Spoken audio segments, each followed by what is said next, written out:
ಬಂಗಾರ ಬೆಳ್ಳಿ ಖರೀದಿದಾರರಿಗೆ ಗುಡ್ ನ್ಯೂಸ್ ಇದು. ಮಧ್ಯಪ್ರಾಚ್ಯ ಯುದ್ಧ, ಗೋಲ್ಡ್ ಸಿಲ್ವರ್ ಬೆಲೆಯಲ್ಲಿ ಇಳಿಕೆ. ಬಂಗಾರ ಬೆಳ್ಳಿ ಖರೀದಿದಾರರಿಗೆ ಗುಡ್ ನ್ಯೂಸ್.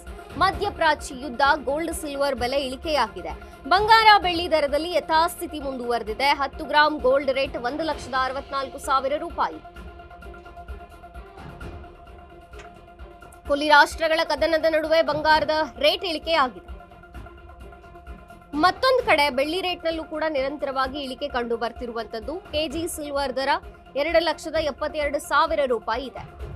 ಗೋಲ್ಡ್ ಸಿಲ್ವರ್ ಬಿಟ್ಟು ಡಾಲರ್ ಮೇಲೆ ಹೂಡಿಕೆ ಮಾಡ್ತಿದ್ದಾರೆ. ಚಿನ್ನ ಬೆಳ್ಳಿಯಲ್ಲಿ ಏರಿಕೆ ಇಳಿಕೆಯಿಂದ ಹೂಡಿಕೆದಾರರಿಗೆ ಗೊಂದಲ ಸೃಷ್ಟಿಯಾಗಿದೆ.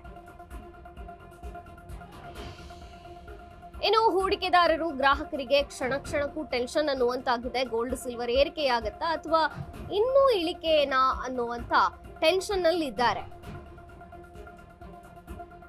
ಒಂದ್ ರೀತಿ ಸ್ವಲ್ಪ ಮಟ್ಟದಲ್ಲಿ ಇಳಿಕೆ ಕಂಡುಕೊಂಡು ಬಂದ್ರೂ ಕೂಡ ಯುದ್ಧದ ಎಫೆಕ್ಟ್ ಹೇಗಿದೆ ಅಂದ್ರೆ ಬಂಗಾರ ಬೆಳ್ಳಿಯಲ್ಲಿ ಸ್ವಲ್ಪ ಮಟ್ಟದ ಸ್ಥಿರತೆ ಅಂತ ಕೂಡ ನಾವಿಲ್ಲಿ ಹೇಳಬಹುದು. ಬಂಗಾರ ಬೆಳ್ಳಿಯ ದರದಲ್ಲಿ ಯಥಾಸ್ಥಿತಿಯಾಗಿ ಮುಂದುವರಿಕೆಯಾಗಿದೆ. 10 ಗ್ರಾಂ ಗೋಲ್ಡ್ ರೇಟ್ 1,64,000 ರೂಪಾಯಿ ಇರುವಂತದ್ದು. ಕೊಲ್ಲಿ ರಾಷ್ಟ್ರಗಳ ಕದನದ ನಡುವೆ ಬಂಗಾರದ ಬೆಲೆಯಲ್ಲಿ ಇಳಿಕೆಯಾಗಿದೆ. ಮತ್ತೊಂದು ಕಡೆಗೆ ಬೆಳ್ಳಿ ರೇಟ್ನಲ್ಲೂ ಕೂಡ ಯುದ್ಧ ಶುರುವಾದಾಗಿನಿಂದ ನಿರಂತರವಾದಂತಹ ಇಳಿಕೆನೆ ನೋಡ್ತಾ ಬರ್ತಾ ಇದ್ದೀವಿ. ಕೆಜಿ ಸಿಲ್ವರ್ ದರ 2,72,000 ರೂಪಾಯಿ ಇದೆ.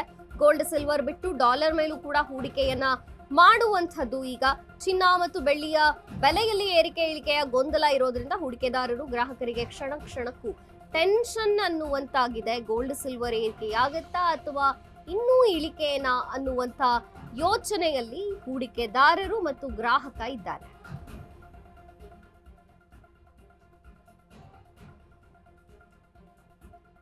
ಬಂಗಾರ ಬೆಳ್ಳಿಯ ಖರೀದಿದಾರರಿಗೆ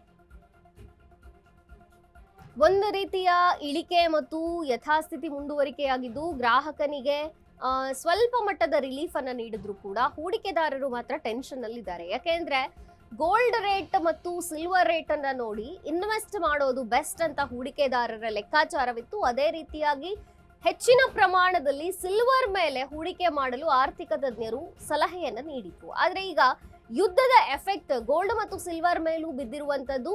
ಯಥಾ ಪ್ರಕಾರ ಗೋಲ್ಡ್ ಸಿಲ್ವರ್ ರೇಟ್ ನಲ್ಲಿ ಸ್ಥಿತಿ ಮುಂದುವರೆದಿದೆ.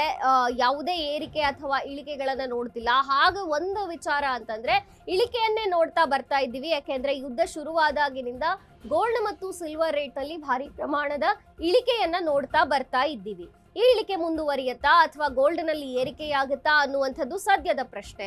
ಇನ್ನು ಹೂಡಿಕೆದಾರರ ದೃಷ್ಟಿಯಿಂದ ಯೋಚನೆ ಮಾಡಿದ್ರೆ ಗೋಲ್ಡ್ ಮತ್ತು ಸಿಲ್ವರ್ ರೇಟ್ ಜಂಪ್ ಆಗ್ತಿರೋದನ್ನ ನೋಡಿ ಒಳ್ಳೆಯ ಹೂಡಿಕೆ ಮಾಡಬಹುದು, ಇದರಿಂದ ಲಾಭವಾಗತ್ತೆ ಅನ್ನುವಂತಹ ಲೆಕ್ಕಾಚಾರದಲ್ಲಿ ಹೂಡಿಕೆದಾರರು ಗೋಲ್ಡ್ ಮತ್ತು ಸಿಲ್ವರ್ ಅನ್ನ ನಂಬಿದ್ರು. ಆದರೆ ಯುದ್ಧ ಶುರುವಾದಾಗಿನಿಂದಲೂ ಕೂಡ ಭಾರಿ ಪ್ರಮಾಣದ ಇಳಿಕೆಯನ್ನ ನಾವು ಈ ಗೋಲ್ಡ್ ಮತ್ತು ಸಿಲ್ವರ್ ರೇಟ್ಗಳಲ್ಲಿ ನೋಡ್ತಿರೋದ್ರಿಂದ ಹೂಡಿಕೆದಾರರು ಟೆನ್ಷನ್ ಆಗಿದ್ದಾರೆ. ಇನ್ನು ಗ್ರಾಹಕನಿಗೆ ಇದು ಸದ್ಯಕ್ಕೆ ತಕ್ಕ ಮಟ್ಟಿನ ರಿಲೀಫ್ ಅಂತ ಹೇಳ್ಬೋದು. ಆದ್ರೆ ಯಾವುದೇ ಒಂದು ಟೈಮ್ ನಲ್ಲೂ ಕೂಡ ಗೋಲ್ಡ್ ಸಿಲ್ವರ್ ರೇಟ್ ನಲ್ಲಿ ಏರಿಕೆ ಕೂಡ ಆಗಬಹುದು.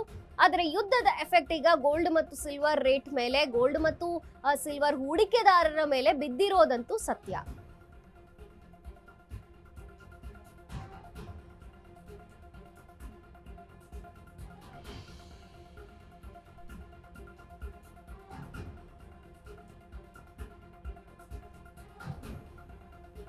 ಮಧ್ಯಪ್ರಾಚ್ಯದ ಯುದ್ಧ, ಗೋಲ್ಡ್ ಸಿಲ್ವರ್ ಬೆಲೆಯಲ್ಲಿ ಭಾರಿ ಇಳಿಕೆಯಾಗಿದೆ. ಯಥಾಸ್ಥಿತಿ ಮುಂದುವರಿಕೆಯಾಗಿದೆ. ಸದ್ಯಕ್ಕೆ 10 ಗ್ರಾಂ ಗೋಲ್ಡ್ 1,64,000 ರೂಪಾಯಿ ಇದೆ. ಇನ್ನು ಬೆಳ್ಳಿ 2,72,000 ರೂಪಾಯಿ ಇದೆ.